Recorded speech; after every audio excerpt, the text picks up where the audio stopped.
I hear hey from one side, and I just look up and I see this man in a long black trench coat. He was butt naked underneath that thing, masturbating. And then as I'm walking to the metro station, I'm just thinking like, what the fuck did I just see? Like, what the fuck was that?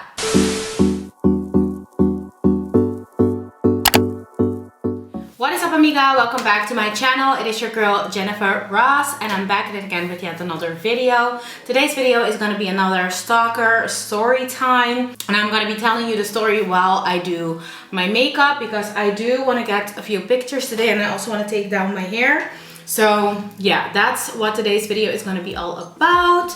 And yeah, we're going to go ahead and get into it. I hope I'm good at this, because I'm not a very good multitasker, or I'd like to think that I am, but I'm not really sure if I am. So we'll see how that goes. Hopefully I do well.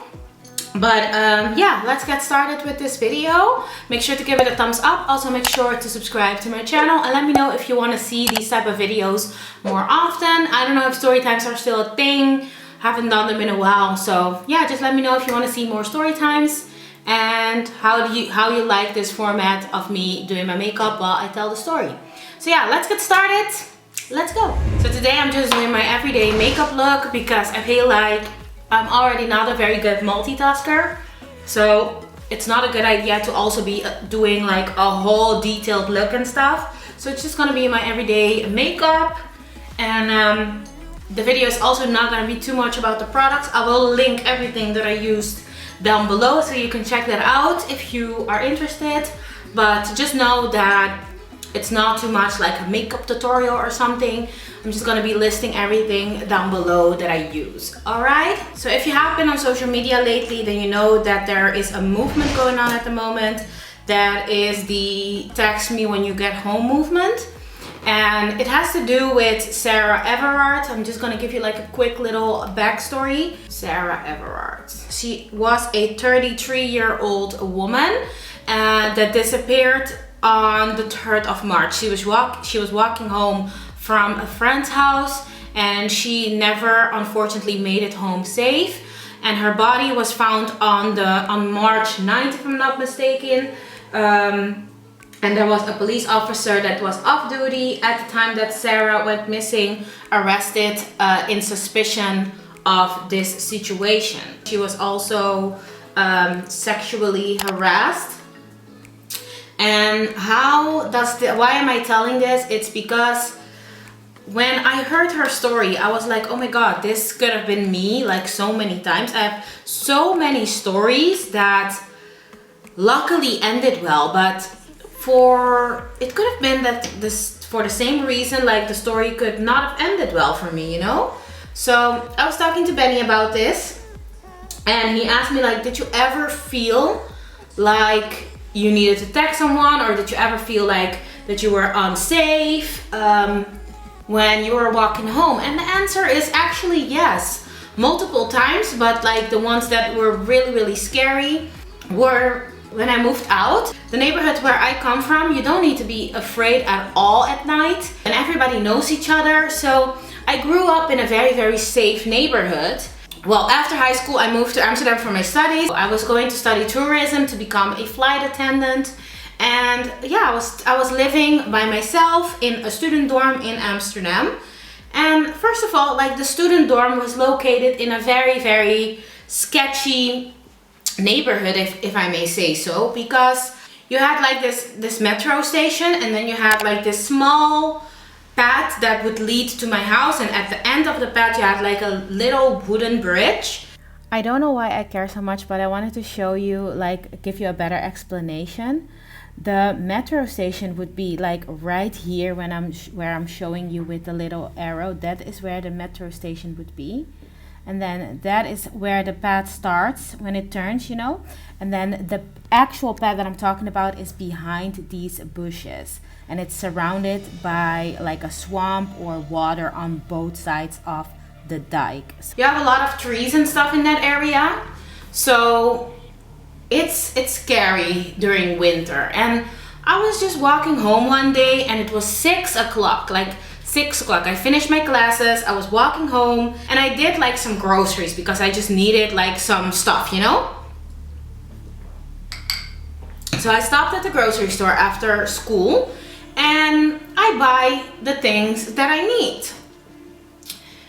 And then when I'm walking home, it's already pitch black outside because that's just what happens when it's the middle of winter. It just gets dark super fast and quick, you know, early on in the day.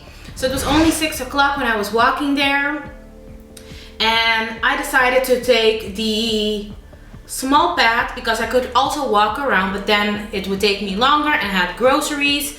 I had my backpack, so I just wanted to be home as soon as possible. And also it was very cold, so my hands were getting cold from carrying the groceries. And yeah, so I'm walking on this little path, and on both sides of the path, so I don't know how, in Dutch we say dijk, but on both sides you have like, one side you have like water and the other side as well. So it's like in the middle of the water, and then yeah. So I'm walking, and as I'm walking I see a bike parked horizontally on the path that I need to cross. And I already started to feeling a little bit creeped out, so I was like, what the fuck, who left their bike there? But then as I'm closely, like I don't know exactly how much, but I'm getting closer to the bike, I see a man peeing in the bushes. So I'm like, oh okay, probably that's his bike, but why the hell did he park it like a barricade like that, you know? I didn't understand, but I just moved along, you know. And then when I walked past the man, because he took his bike and he put it like vertically, and then I looked at his face, and I just started to have goosebumps all over my arms. I just felt like goosebumps and a little bit creeped out. And why? Because there was this program, it was called Opsporingsverzocht. It's still like it's still on TV at the moment in the Netherlands, but it's like a call to the public if something went wrong, for them to be able to for them to use the public to figure out if anybody saw anything, things like that. And a few weeks before that all happened, before the whole incident on the little path, I was watching that show, and there was this girl that disappeared a few stops away from my house, like 4 or 5 stops. Then okay, the girl was pulled off her bike and like the R word, and then after that she was killed. So that shit really creeped me out. Every time I would pass that metro station, I was just creeped out by it. And they had a composition drawing of the person who did it. So I just kept the picture of the person who did this in my head because I thought it was very important to remember. So when they showed the man on the show, the composition drawing, I feel like I saw this man before, but I couldn't really like picture or think of where, but his face seemed familiar. Still this day, I don't know if I have seen this man before the incident on the path. Yeah, little spoiler, huh? But I didn't really know for sure if I saw this man before, or if it's just like something that really worried me, since that is in my area where that happened, and normally where I come from, things like this don't really happen. Back to the moment where I see the man and I get goosebumps and I get a little creeped out. So I move on with my walk, and I started walking faster because it's just a very instinctive feeling when you feel like, you know, this is just not the place, not the time, it is dark outside, like I need to step it up and get home ASAP. Okay, so the bike was parked in the direction that he would bike away from where I was coming from. Oh my god, I suck at storytelling. So when he saw me approaching, he took the bike from it being parked horizontally on the dike and forming like a barricade, and then turned it to itself so it was parked vertically. And then after that he took the bike and started walking in the opposite direction. So we would like walk each other, pass each other like this. So he started doing walking like that, but then I feel like, okay, you know what? This is not the place, not the time. Like, and I just turn around to verify like if my gut feeling is correct or something, or to double check, I don't know. And I look back and I see that the man is now walking behind me. So he was walking first in the other direction, and now he's walking behind me. So I try to step up my game and start walking faster, but I have like grocery bags, I have my book bag on my back, but I'm stepping it up because I'm like, yo, no, and I just feel that this man has no good intentions. Then I walk past down of the little path, because it has like a little staircase. So I walk down the staircase. It's like 5 stairs, and I am on the wooden bridge, and I see that he is also walking down the staircase with his bike on his hand. So I'm like, oh no, this is not good. What does this man want from me?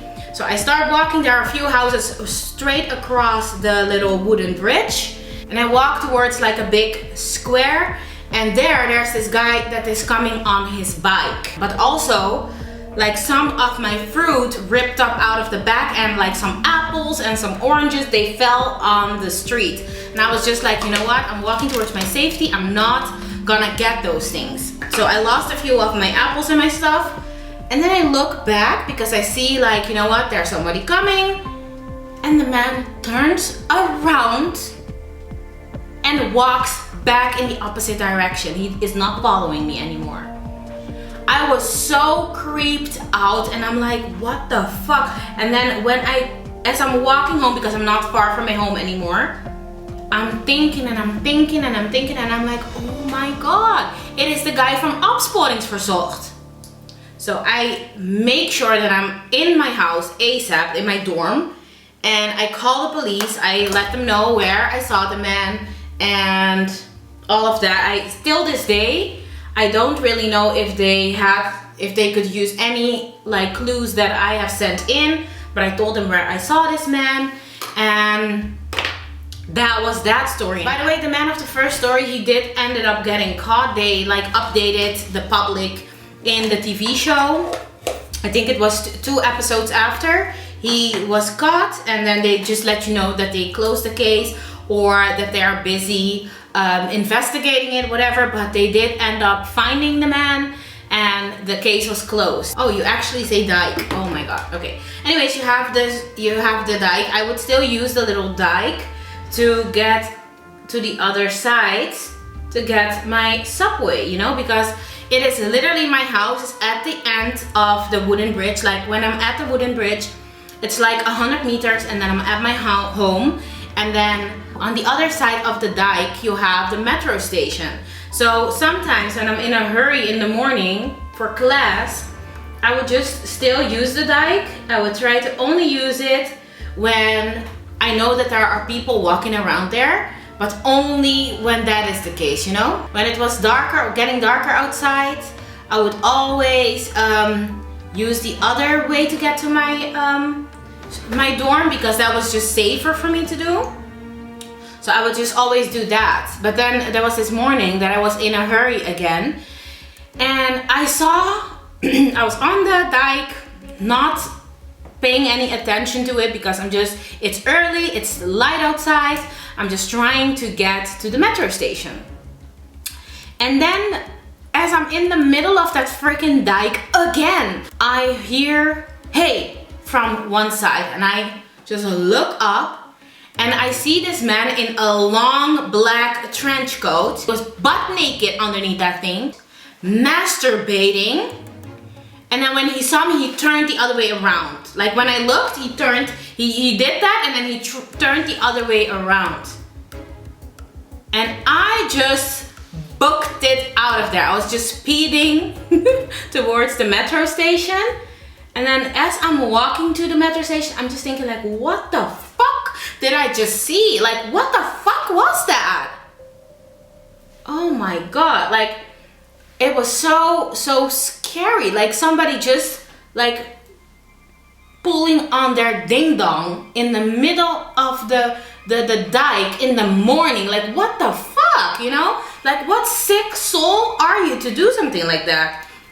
And then things like that apparently happened a lot in that neighborhood. People just knew like there are a lot of students living there. Like it's just an easy place to target women, I guess, and I was just not having it. I learned very, very quickly by living by myself that I needed to be safe, to not be outside for too late, try to always take a cab, make sure that I'm safe, and things like that. It's very shameful that it needed to go that way, but it saved me from so much shit, I'm pretty sure. Yeah, I can't imagine. I cannot imagine. Yeah, so I've been struggling a little bit, I'm not gonna lie to you. I made such a delicious matcha today, like, oh. Good.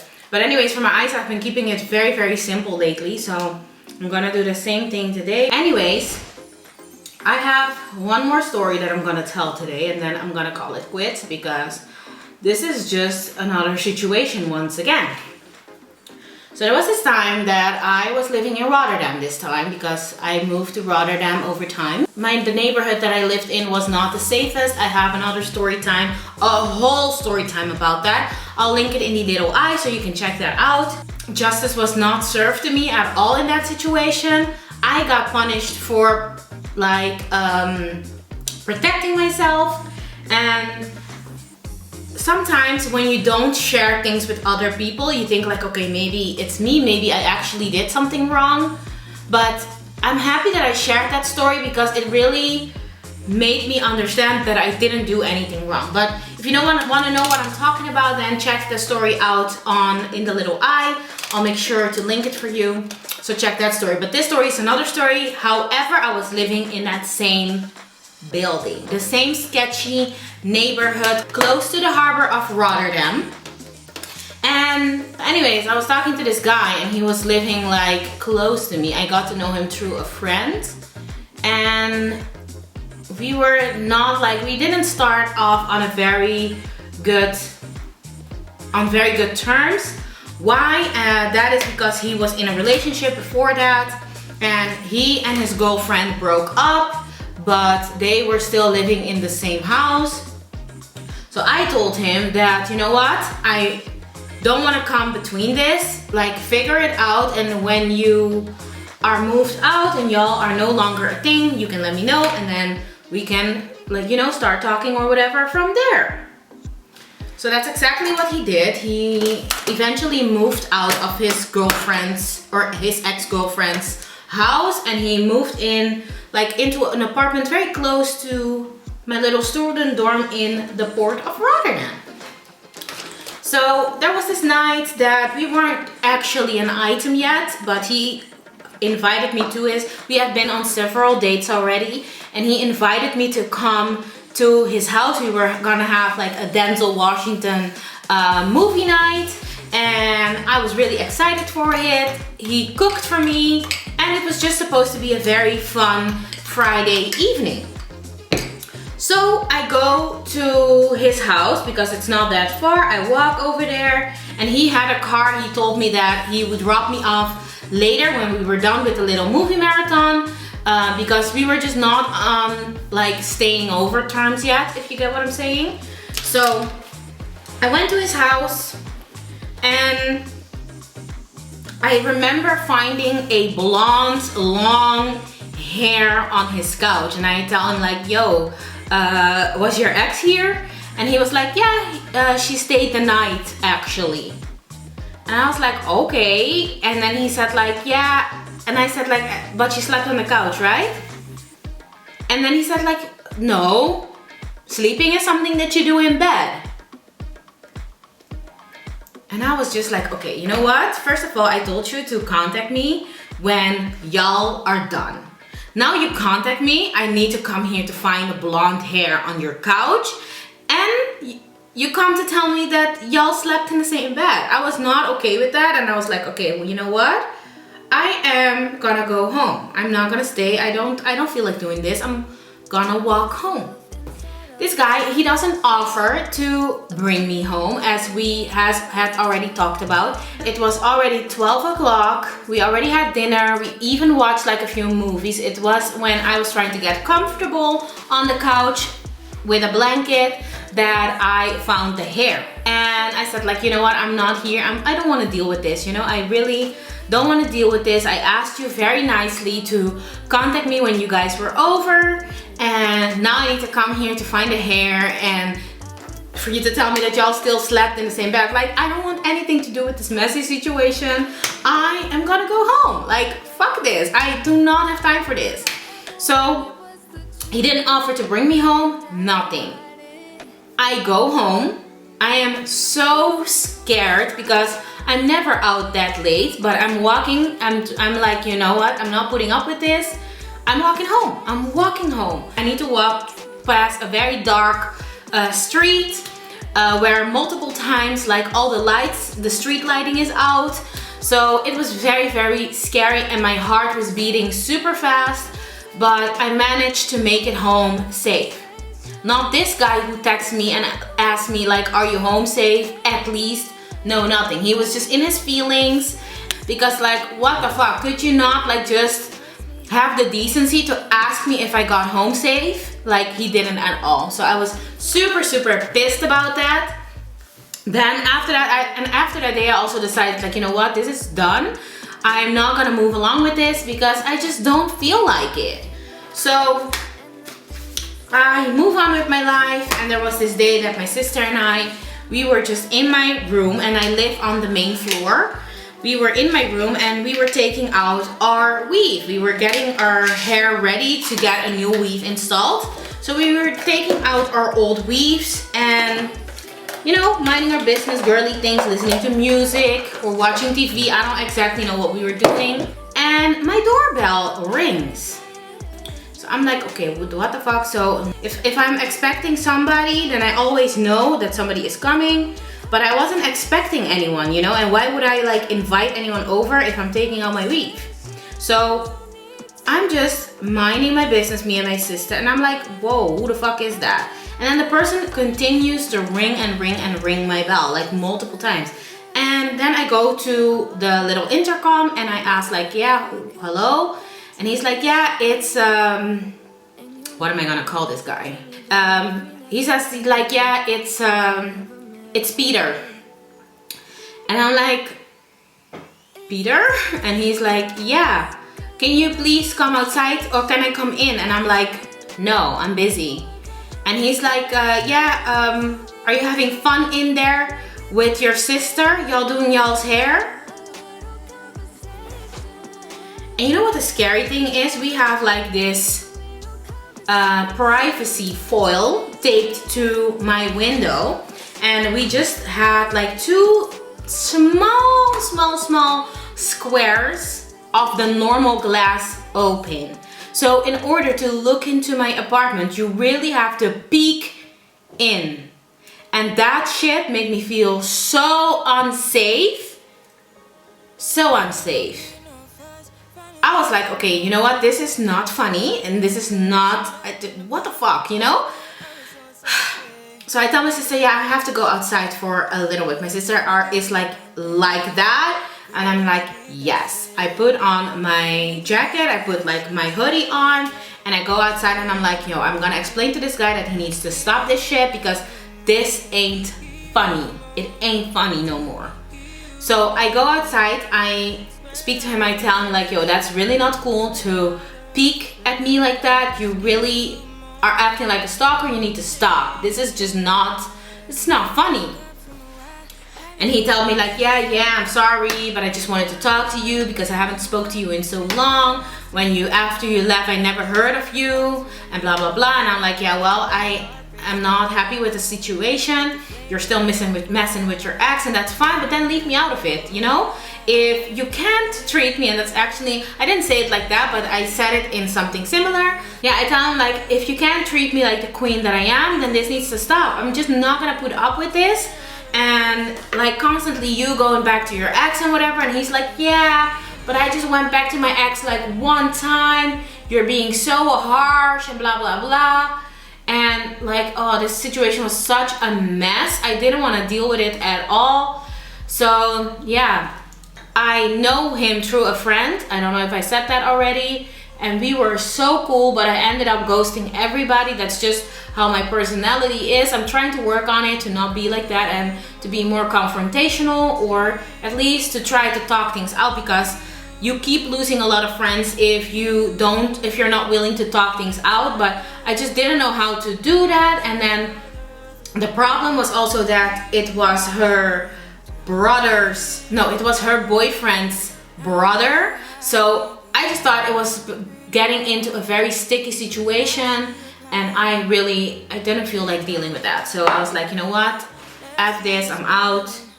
And I totally lost my friend, or ghosted my friend, over this situation because I wasn't comfortable.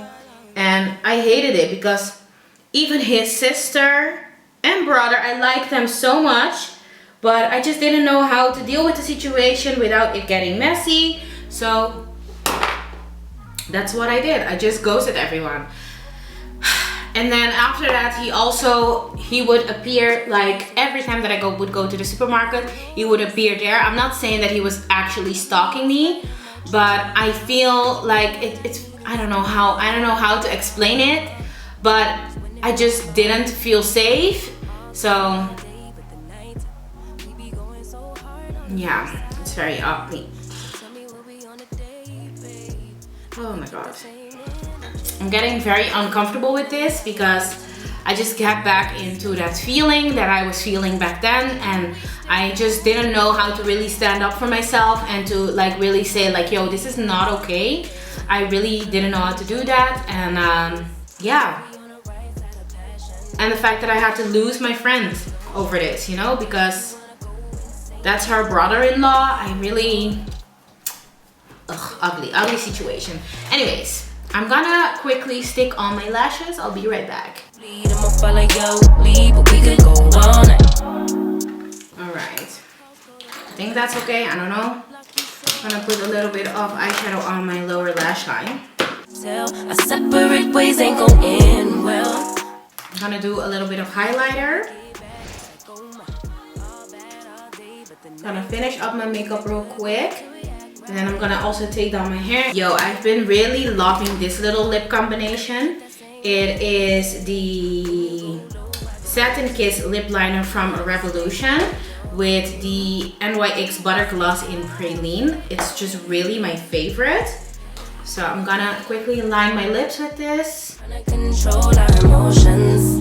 If we on the right side of passion, we could share love in the ocean. But if you wanna go insane either way, baby, we could go on. We could do it all night. Oh, I forgot my setting spray. I'm quickly gonna get it and I'll be right back. I'm back and I'm gonna use my setting spray. I'm gonna use the Badescu Rose Water.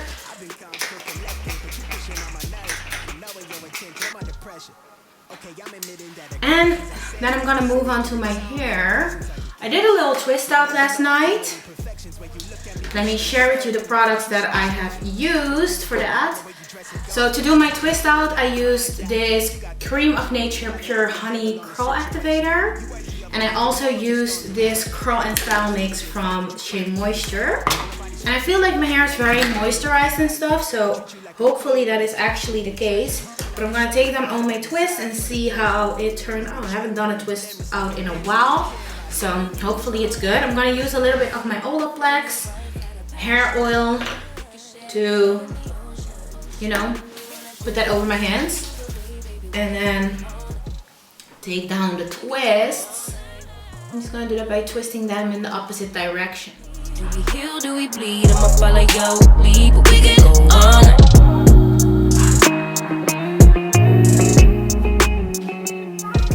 This is the final look and the final hair. I'm really happy with how it turned out, so I'm about to go take a few pictures. But I quickly wanted to say to Sarah Everard's family, I don't know if they will be watching this, but if they end up doing so, I'm super sorry for your loss. I can't imagine what you must be going through, and I keep you in my prayers. And I hope you find the strength to deal with this, because this is just not okay. Sharing my stories today have been a little difficult. I've always been hesitant to talk about these things because I would never want to cross anybody's feelings or disrespect anyone that I spoke about in this video today. So if I did, then I'm really sorry. That's not my intention. But yeah, I just think it's very important for us as women to be able to walk home safe, even if it's late. It's nobody's right to take that little safety from you and to make you scared, and for you to have to be walking home scared. I really hope that we can work towards a future where this is no longer a thing. But that's all I have for you today. I hope you liked this video and I hope you enjoyed. If you did, make sure to give this video a thumbs up. Also make sure to subscribe to my channel for more videos from me. And also let me know in the comments down below what else you want to see on my channel. And yeah, I hope to see you next time. Mwah.